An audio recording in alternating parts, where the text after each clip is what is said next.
का घडलं, काय कशामुळे घडलंय त्याची पण चौकशी होणं गरजेचं आहे. कारण सभा घेणं किंवा काय हा प्रत्येकाला अधिकार आहे. बोलण्यामध्ये काही प्रमाण राखावं प्रत्येकाने असं आम्हाला वाटते. कारण शब्द हे शस्त्र आहे आणि तो शब्द जर तुम्ही जपून वापरलात तर तुम्हाला कोण काय बोलणार नाही आहे. ज्यावेळेला तुम्ही एखाद्याच्या अंगावरती जाल किंवा अंगामासावरून जर शिव्या द्याल तर समोरचा पण त्याच पद्धतीने उत्तर देईल ना. कारण आपण जर बोललो, कोणाला जर आरे नाही केलं तर दुसरा कार्य का करेल. तर अशा प्रकारचा हा घडलेला प्रकार आहे आणि त्याची चौकशी चालू आहे. मराठा आरक्षणाच्या बाबतीत जो काही सर्वे आलेला आहे किंवा जो काही महाराष्ट्र आयोगानं अहवाल दिला त्या अहवालावर आता विरोधकांचं प्रश्नचिन्ह उपस्थित झालेलं आहे. इतक्या दिवसामध्ये इतक्या घरांचा सर्वे होऊ शकतो का, अशा पद्धतीची टीका कुठेतरी आता विरोधकांकडून. बघूया ना. आता परवा 20 तारखेला तर आमचं एक दिवसाचं अधिवेशन आहे याच्या संदर्भात. तेव्हा विरोधकांनी तिथं मुद्दे मांडावेत, आम्ही त्याला उत्तर देऊया. होतोय नाही होत काय करता येईल.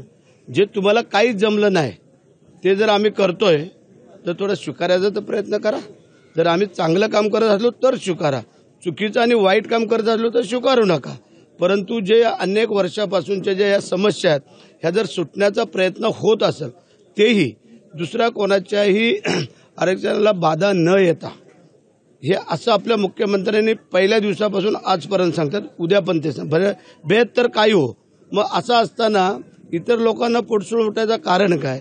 याचा अर्थ की ह्याच्यामध्ये जे काय मराठ्यांना आरक्षण मिळणार आहे ते टिकणारं असावं. हा जो का आपल्या मुख्यमंत्र्यांना आमचा हेतू आहे हा त्यावेळेला कदाचित साध्य होतोय हे दिसतंय. म्हणून कदाचित विरोधक त्याच्यावरती टीका टिप्पणी करतात. आढळराव पाटलांना सध्या पुणे म्हाडा अध्यक्षपद दिलेलं आहे. आढळराव पाटलांची इच्छा आहे लोकसभा निवडणूक लढवायची. ही जागा अजितदादा पवारांकडे जाणार आहे. काही ऍडजस्टमेंट आहे किंवा आजच काय ते आम्ही सांगू शकत नाही आहे. मुख्यमंत्री, दोन्ही उपमुख्यमंत्री आणि ते बसून जे ठरवतील ते जे तिन्ही लोक ठरवून जे काय उमेदवार देतील ते निवडून आणायची जबाबदारी आम्ही मंडळींनी घेतलेली आहे. मग भले कोणच आहे, कुठल्याही या तिन्ही पक्षातला ज्या ज्या ठिकाणी आता काय एका पक्षाचे काय सगळीकडेच खासदार होऊ शकत नाही आहेत. म्हणून त्याप्रमाणे ज्याचा खासदार ज्या ह्याच्यात देतील तिन्ही लोकांनी काम करून त्यांना निवडून आणायचं. मग भले ते कुठलीही जागा असो असं आम्हाला वाटतं. काल शिवसेनेच्या अनेक नेत्यांनी प्रेस क्लबच्या तिथल्या व्यासपीठावर सांगितलेलं आहे की पुन्हा एकदा एकनाथजी शिंदेंना मुख्यमंत्री म्हणून आम्हाला बघायचं आहे. मग शिवसेनेतून बघायचं की महायुतीतून बघायचं हा पहिला प्रश्न. आणि शिवसेनेला एकूण जागा किती मिळणार हे काय ठरलेलं आहे. मुख्यमंत्री पुढचे जे काय होतील ते महायुतीचेच होणार आहेत. कारण तिन्ही पक्ष एकत्र येऊ त्याच वेळेला ह्या महाराष्ट्रामध्ये सरकार स्थापित होईल. बऱ्याचशा लोकांची अशी इच्छा असते आणि कोणाला वाटेल प्रत्येक पक्षाच्या प्रत्येक कार्यकर्त्याला, पदाधिकाऱ्याला, लोकप्रतिनिधीला हेच वाटतं की आपला माणूस असावा. आता बीजेपीवाल्यांना वाटते त्यांचा असावा, अजितदादावाल्यांना त्यांचा वाटतं, आम्हाला आमचा का असू नये. हे प्रत्येकाचं हे आहे. परंतु आम्ही काय सांगतोय, ज्या निवडणुका होतील जे काय रेशू ठरल त्याप्रमाणे प्रत्येकाने स्वीकारायला पाहिजे. परंतु प्रत्येकाला असं वाटतंय की प्रत्येक पक्षाचा व्हावा.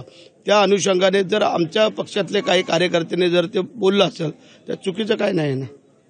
संध्याकाळी आपली सभा होती तर त्या परिसरामध्ये पोस्टरबाजी झालेली आहे. उभाटा गटाने सुद्धा खूप मोठ्या प्रमाणामध्ये पोस्टर्स लावले. पोस्टर्स लॉस नेमकं नाही ठीक आहे ना. आता त्यांच्या ज्यावेळेला कुठं सभा होतात त्यावेळेला आम्ही काय अशी पोस्टरबाजी कुठं करत नाही किंवा केलेली नाही. आम्ही पण करू शकतो ना. असं काही नाही आहे की आम्ही आमचा विधानसभा मतदारसंघ आहे, आम्ही पण तिथं आमच्या इकडे सभा झाल्या, पण आम्ही कुठं असं काही केलेलं नाही. मग जिथे आता मुख्यमंत्री होते मग तुम्ही तुमची लावा आणि तुम्हाला प्रत्येकाच्या घराघरावरती पोस्टर लावा. आम्ही काय कोण रोखणार आहोत का. पण आता मुख्यमंत्र्यांची आणि ती सभा होते ती जरा मोठी होते, त्याला कुठेतरी थोडंसं दृष्टी लागावी असा त्यांचा उद्देश असू शकतो. परंतु मुख्यमंत्री एकनाथ शिंदे साहेबांचं जे चालणं आहे, बोलणं आहे, वागणं आहे हे उबाटावाले रोखू शकत नाही आहेत. हे तुम्हाला आज मी या महालक्ष्मी अंबा मातेच्या समोर सांगतो की जोपर्यंत आमच्या मुख्यमंत्र्यांची नियत नीतिमत्ता साफ आहे तोपर्यंत असे किती उबाटा येऊ द्या नाही तर आडवे येऊ द्या, त्याला मुख्यमंत्री पार करून पुढे जाऊ शकतात. हीच अंबा मातेची आणि प्रार्थना. जय हिंद, जय महाराष्ट्र. अंबा माते की जय. लोकशाही मराठी ऐका, पहा, जागरूक रहा.